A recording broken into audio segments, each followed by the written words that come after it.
Paddy, first thoughts. Very wasteful at the start. The goal kicked the game into life. Is that sort of how you saw it? I suppose in the first half, I think with 7 wides, maybe 1 or 2 dropped short. Probably, they went ahead just before the half, and for us to get the goal, very happy with how we responded because we were dominant. We were dominated possession.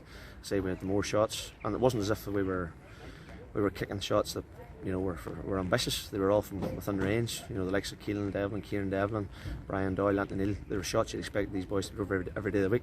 Okay conditions, we're difficult enough the other day underfoot, and that maybe played a part. But definitely, I thought now at half time the goal was a real settler for us, and I actually thought we'd come out at the start of the second half. I think we went into a 3-point lead, but things just, as championship games do, things just take a life of their own. There was plenty of hits going in. The rain started to fall again. I thought Benny Quid did a fairly good job in keeping a hold in matters.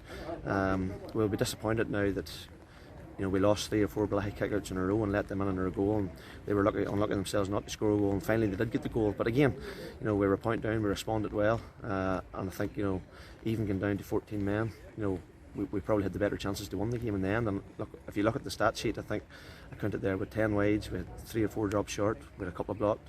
We did create enough chances to win the game in the day, but look, it's not knockout football. We'll learn a lot from it. We haven't had the value of 12 league games, we haven't had the value of a heap of friendlies, so we'll have to learn from this and move on for next week. In the closing stages, a bit of chopping and changing over free takers. Was your decision maybe cost you? Well, as I said to them there, I was sort of disappointed. I don't think they knew themselves it was the last kick. Hence Anthony, he tried to work something. Posty was going to set it down to go for it, and then the Bellaghy supporters here were urging Anthony Campbell to move him back, and he did move him back, and he just felt on a wet day it was slightly out of his range. I thought Anthony probably still should have popped because he had kicked one from 45 yards just before it, and it was only maybe another extra 3 or 4 yards. But look, as I say, you learn from doing them things, maybe on a wet day, maybe he just felt he hadn't got the range. But look, as I say, we live to fight another day, and that's the main thing. You said during the week that you were struggling to get challenge games. It's bound to be massive for you now to actually get a game that was like a championship game. Well, I don't know what, I haven't been in any other championship games this weekend. Obviously, a lot of them played today, but that there was real championship intensity. I said that to our players before we went out. There's a lot of chat, the fact that the script stages, that it'll be a slow burner and that championship matches won't be up to the intensity they usually are. But I felt there, particularly in the second half, it was right up to championship pace. It was hell for leather there. Both sets of players gave everything, and all credit to them in difficult conditions. And I'd like to think that game will bring us on, I hope. Going into next week, does Jason Rocks come into your reckoning a wee bit more? Jason, unfortunately, from the last time I was chatting to you, got a bit of a setback. Not that he hurt himself or anything.